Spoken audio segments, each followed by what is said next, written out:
ninaamuru magonjwa yote ziri mu bana bawe, juu ya watoto wako, izi ndwara zisoke, magonjwa yaondoke, zive mu buzima bwabo, yatoke juu ya maisha yao, zive mu mibiri yabo, yatoke katika miili yao. uyu mugoroba Jioni ya leo ubona ukuboko kwawe, waone mkono wako wirukanye indwara zose, inaondoa magonjwa yote, wirukanye indwara zose, inaondoa magonjwa yote. akira ubuzima mu izina rya Yesu, Uzima kwa jina la Yesu, akira ubuzima mu izina rya Yesu, uzima kwa jina la Yesu, akira,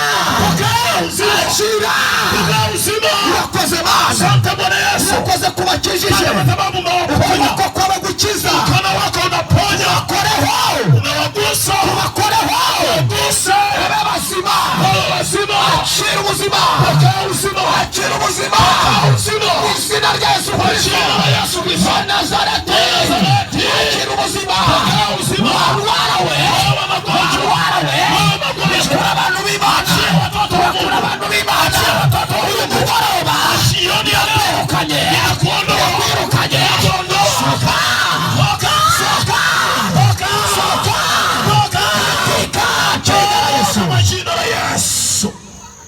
vuga ngo soka, Sema toka,